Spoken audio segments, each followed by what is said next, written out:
Well, I was having an illicit romance, long distance, with Terry Hall, the singer of the Specials, and then later the Fun Boy 3, and he wrote me and sent some lyric ideas he had, and he was writing about his dream of starting his own band where he was in charge, and I saw the lyrics to Our Lips Are Sealed. I really loved it, and just wrote some music to it, and luckily the Go-Gos liked it too. It was pretty cool when it became a hit, and then extra cool when it became a hit again for Terry in England. It's very fun listening to both versions back to back because they're so different, but they're both really great in their own way.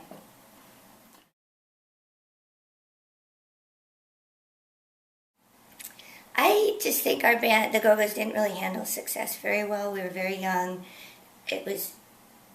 Success is awesome. Like, you can't really bitch about success. But when you're really young and you get it, there's a lot of stress involved. And I think if you're an older, wiser person, maybe you can handle that stress more graciously.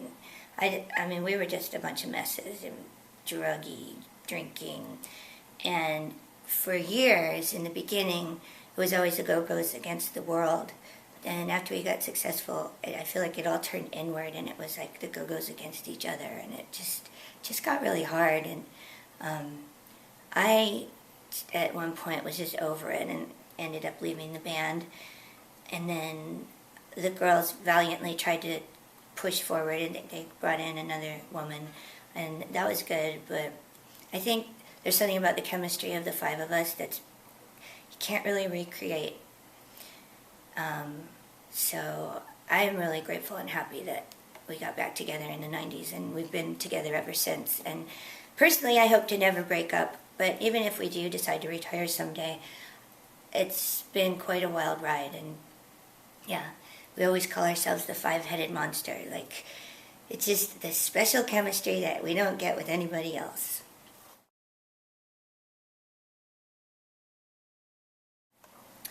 Well, there was a lot riding on God Bless the GoGos, which came out in 2001, I think, because we hadn't made a full album since the mid-'80s, so there's a lot of pressure to make it good. And luckily, we have a lot of good songwriters in the band, and I'm very proud of that album. It didn't get the attention it deserved, but that's kind of the nature of the business. You never know what you're going to get. You just have to, if you're a creative person and you can't live without making music and making art, you just push forward and do it anyways. And that record's a good example of that. I think sonically it's definitely our best sounding record, and some of the songs are just fantastic. Last summer we were all set to go on tour. We were going to start rehearsing, and I did a midnight lightsaber battle with some friends that were visiting from Wisconsin in the park in my neighborhood, which is San Francisco, and the park is really steep. It's like completely vertical, so we're hiking up these trails, and it's pitch black. We've got our lightsabers. We did our battle, and we were taking pictures, and it was really fun, and it was all fun and games until Jane fell off the cliff. Because it was really dark, and the lightsabers are kind of more like blinding than illuminating. So it wasn't like having a flashlight, which is what I thought they would be good for. But lightsabers are bad at being flashlights. I don't recommend you do this, kids. Bring a flashlight. Anyways, I just stepped right off of the trail and fell down a cliff. I don't even know how far I fell. I mean, in my memory, it was like hours I was falling through the air. But I'm not sure exactly how far I fell. Maybe 10 feet, 15 feet, and hit the ground on my knees. I was still on a cliff, so then I was rolling down the cliff. And at some point, I remember thinking, wow, I better stop, because I might just roll and then fall into the air and die. So I kind of Spider-Man'd it onto the cliff, grabbed onto these bushes, which later turned out to be poison oak. So not only did I explode my knee, but I rolled all the way through poison oak, all the way down a hill. And then the next couple months are kind of a blur, because I was just a wreck. Found out that I'd exploded my ACL. Had to get a replacement one. I have a corpse ACL in my knee and a bunch of steel. It was the week Gary Coleman died, so I like to think I have a little bit of Gary Coleman in me. I don't know, maybe. Anyways, there's no way I could tour. I couldn't even walk, so the tour had to be canceled. Things can be horrible and stressful, or things can be magical and fantastic. And when we go on stage together and make music, it's almost always magical and fantastic. And I love getting to play with other people. I mean, especially I get to play with legends like the Les Paul Trio.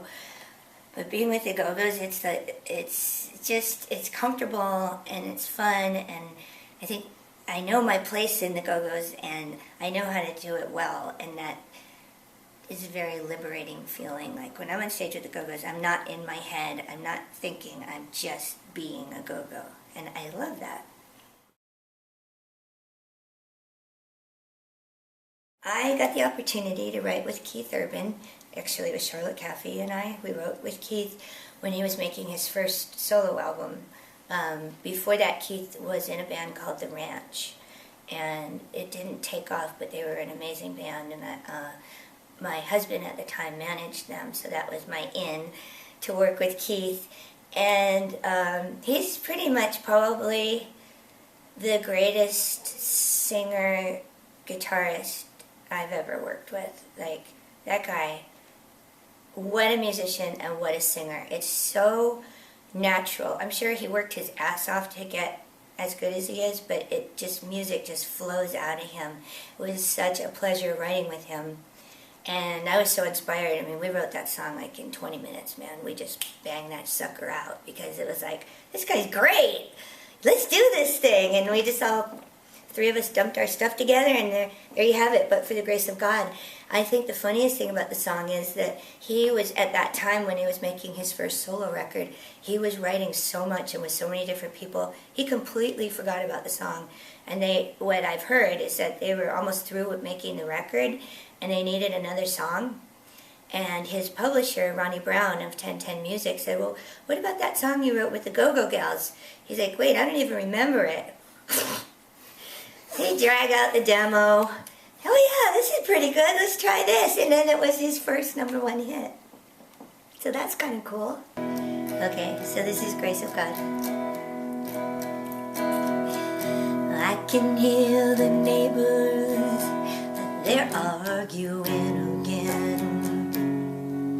And there hasn't been peace on our streets since who knows when.